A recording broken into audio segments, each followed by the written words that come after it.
In 1990, Nicaraguan voters ousted Daniel Ortega from the presidency, thus ending a decade of war between the Sandinista National Liberation Front and the U.S.-financed Contra army. When opposition leader Violeta Chamorro took power, thousands of Sandinista and Contra soldiers left the bush and returned to their homes, many with serious physical and emotional problems. While in office, Chamorro did little to help them. Her successor, right-wing President Arnoldo Alemán, has done even less. Former soldiers tell a painful story, one familiar to veterans and their families, the world over.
My name is Robert Ritzenthaler, and it's March 16th, 2000. I'm sitting on the Atlantic coast of Nicaragua, a few miles south of Bluefields, in a wooded zone that during the war in the 1980s was a very hot area in terms of fighting between the Frente Sandinista and the resistance, the Contra army. Right now I'm sitting with four former combatants, two of which were in the Frente army and two which fought on the side of the resistance. They grew up together, and because of various circumstances found themselves fighting against each other. Ralston and Leonard are actually related, and we're here today to discuss some of the issues that these young men have had trying to go from war and fighting back to a peaceful existence in their home, and not only with other people, but learning to come together again as friends and relatives after fighting with each other during those years. The reason that we're here today, there are two reasons. First of all, it is now the 10-year anniversary of the end of the war in Nicaragua, the Civil War, but also because today is the actual 10-year anniversary of my own father's suicide. I was born on a Marine Corps base in Hawaii in 1964, shortly before my dad, a U.S. Marine officer, was sent to Vietnam. It messed up his life completely. He was never able to readjust to life back home. He fell into alcoholism and depression, and finally, 10 years ago today, took his own life. And to start off the discussion, I thought I would just read a passage of the suicide note that my dad left. Some of these feelings are universal, whether or not you fought in the Vietnam War or the Contra War, or regardless of what side or political persuasion you may have had. He wrote, "I take great satisfaction that I spent my spare hours becoming involved with the community. I needed something else to give purpose to my life and to pay back all the killing I did in Vietnam. Some the enemy, some the innocent walk-bys that are part of war. I think I echo what Uncle Roland said in his letter that occupies a prominent place on my desk, even though he wrote that shortly before his death in World War II. There are scars that never seem to completely heal. They only are scabbed over with the slightest breath of healing." And with that, I'm going to turn it over to these young men to let us know how they're doing 10 years after the end of the Nicaraguan Civil War.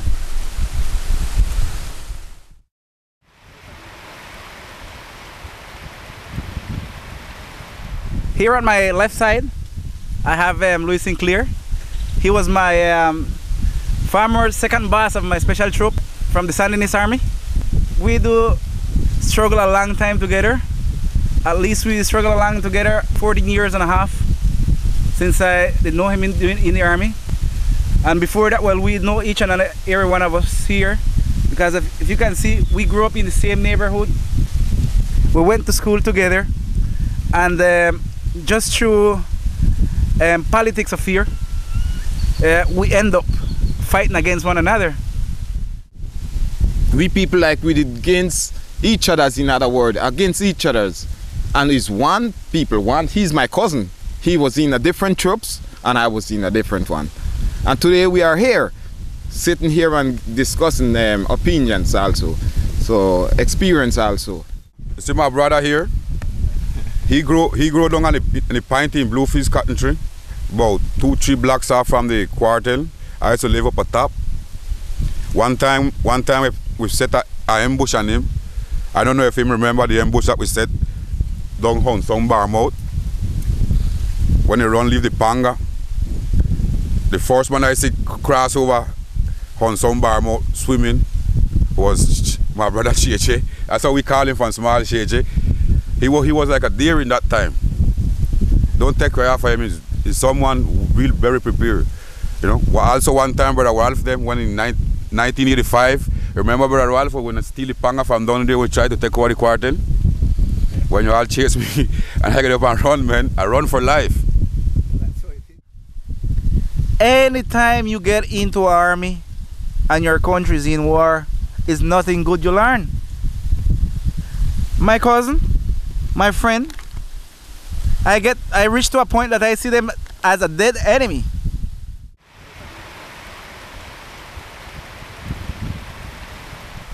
Well, when I was in the jungle, I commit a lot of error because there is no one is perfect.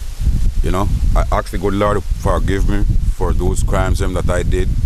You know, because you know, they teach us and just instruct us just to kill. You know, they instruct us to kill, that you kill without mercy. And when I thank the good Lord, I come home now and I'm living home and I'm not sick. First time, yes, I was having some problems. Sometimes I was having some problems, you know, with the neighborhoods because they didn't like me. Because all the way I walk, they call me murderer, this, the other, thief. You know, them is who partly did help to sicken me more.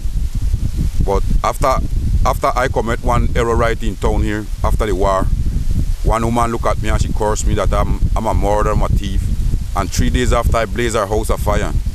And I went to prison for 1.5 years. And when I come out of jail from that, look like no one molest me, no thank the good Lord, no one curse me, no one tell me nothing.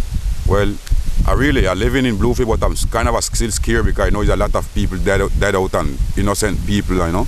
Maybe someone will have some inside feelings against me and try to harm me. A soldier is receiving instruction from the higher brass. I did my wrongs. I know so far it hurt me then, because some of the time my memory is not the same. What the same is mean, sometimes I have problem, probably could be economical problem, political problem, and I want to my wife, I would like she to do what I say, and if she don't do that, I hurt her. Up to, you know, the problem is still continue up to this time now, up to this month of the year. 2 years ago, I met my brother Rob, and he spoke to me about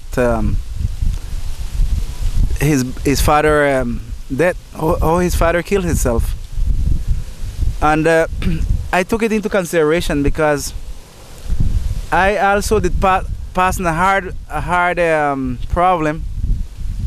To say, after you finish and you leave the war and you come back home, you know, you drag a lot of problem back home. Sometimes I even make mistake. I feel like I am into a military base. You know, I may yell at my kids, or I may give her a strong word to my wife, and that become afterward a conflict in the home.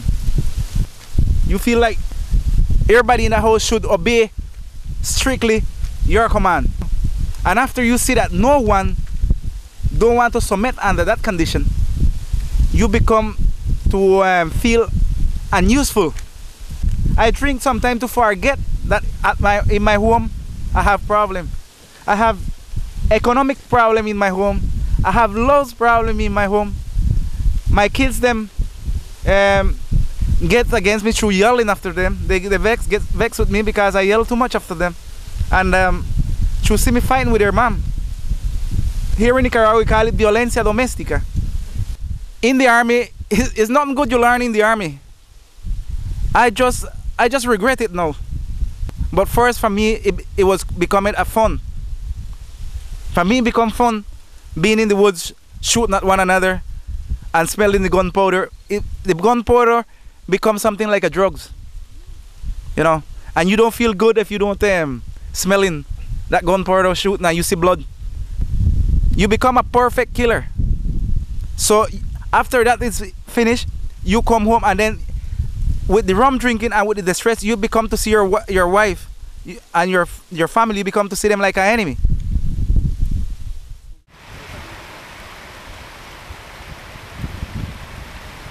I believe we need some things like you say, like psychology treatments for these men that fight in the war so long, because when you come out the war, you're practically, you might see me pretty good, I don't get no gunshot, but I am very sick with my brains. No one speak about the ex-soldier. Some of us we don't have I would say so high learning to work to office. Plenty I was stealing, plenty I was skilling, plenty I was doing all kind of things. I'd really like to beg, maybe our message can reach to those brother and sister that had experienced the effect of the war, you know, those international brothers, especially those those Vietnam warriors, so ex-soldiers from Vietnam, would like to share our experience along with them, because if though the Vietnam War and the war that we had in Nicaragua, it was practically almost the same type of war, you know. We, the farmer soldiers of the FSLN, we was trained by the Vietnamese. We were trained by the Vietnamese soldiers, and we learned the same technique that was used in Vietnam War. We, the soldiers, we have our own problem. The political men, them, they only think on creating more war. And we, the ex-soldier that live what is war, we don't want any more war. What we want is a war of work. We want a war of clinic, special clinic to attend us. We want a war of help. We want people to come and make war in this country, but making war in benefit of those children that their father, their mother had died in war. Well, for me, what I see, if they don't try to help this situation, better the situation for the ex-fighters them, and also the civilian them, what it come like, say, in this time that we are living in, we're going to have a lots of problems because the government, they are the only one, well, here in Nicaragua that should do something for the ex-fighters. There are people that have kids, their wife, they need a home, they need medical attendance, and also we need, like, say, someone to look back to us. Don't take us like, say, we are not nobody into the world. The struggle that we fight and that we did have in Nicaragua, it was a big struggle. It was a worldwide news struggles all over the whole world. This news has been out about the Nicaraguan and this fight that we has passed through. So what I'm seeing about that right now, checking and noticing also and memorizing what did cause the war before is because things didn't go in right. And if the war should go back again, it would be because things continue being right. We are not getting support. You see, so I really can't say that we not going to have another war in Nicaragua. No, the pressure does make war comes. It does be from the pressure.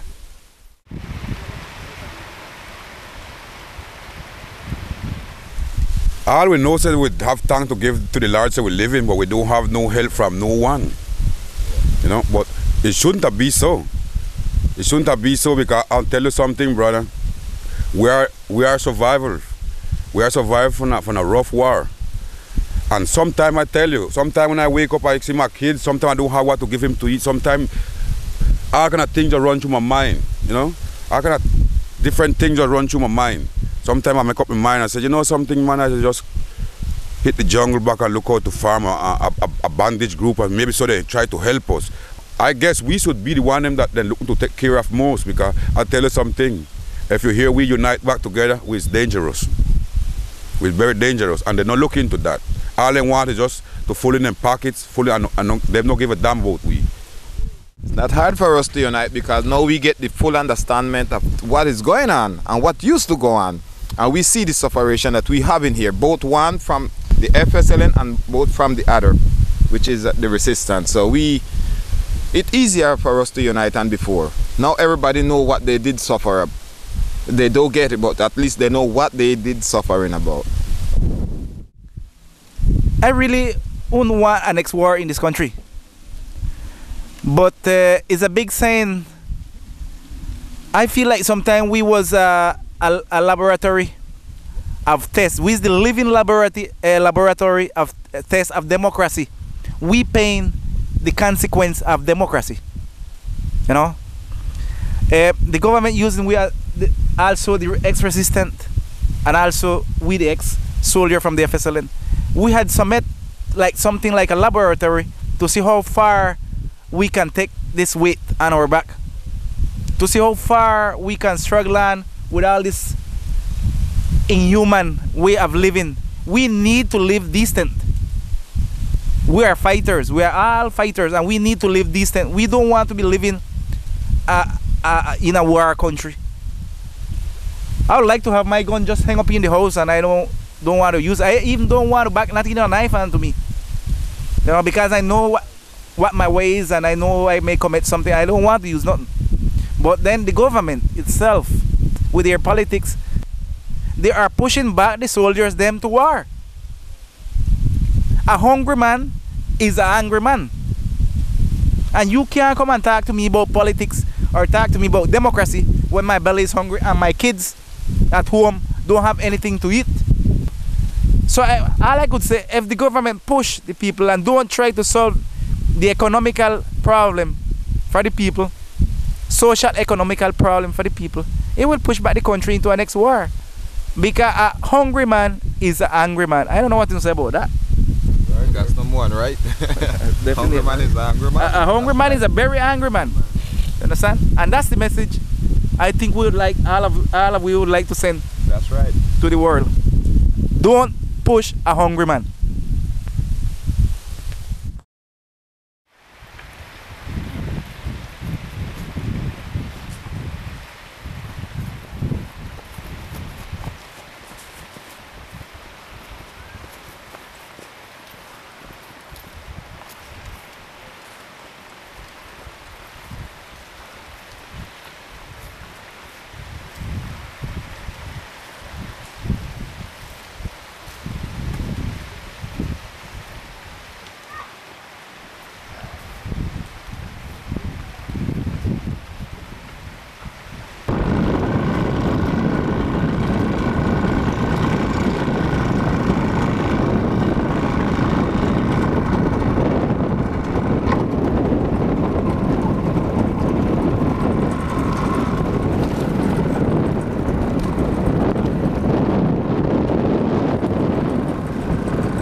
Hermano amigo,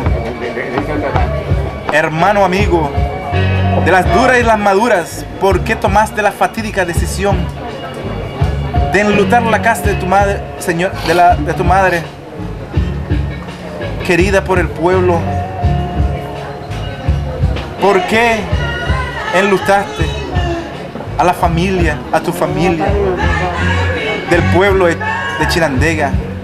¿Por qué tomaste la fatídica decisión de jalar el gatillo de tu arma de reglamento? El TT, léase, tú la tocaré. Quisiste ser enterrado como todo un general, con bombas y platillos, con sirenas de bomberos que Ramiro Martínez sonaba, y te llevamos en hombro, tus 6 hermanos y amigos, cargándote hacia su morada, donde tú decidiste ir a descansar. Por muy doloroso que sea las palabras que un día mencionaste y que dijiste de esta manera: solo los pendejos se mueren. Pero tú hermano, no moriste como pendejo, sino que los pendejos de escritorios anchos y de mente reducida no pudieron valorar el hijo y hermano que perdió la familia de Chinandega. Y se leía en cada corona floral que estaba alrededor de tu ataúd, donde descansaba tu cuerpo. En uno de ellos se dice: de la Dirección Nacional del Frente Sandinista. Y los otros decía: de la Dirección General de la Seguridad del Estado, enviado por Fernando Caldera. Te acolararon, te siguieron como bestia salvaje, te presionaron con su técnica de agotamiento, te presionaron de la manera como una manada de perros sigue al coyote en una cacería, y tú te decidiste refugiarte en el cañón de tu revólver, de tu pistola de reglamento, el Tula tocaré. ¿Por qué, hermano mío?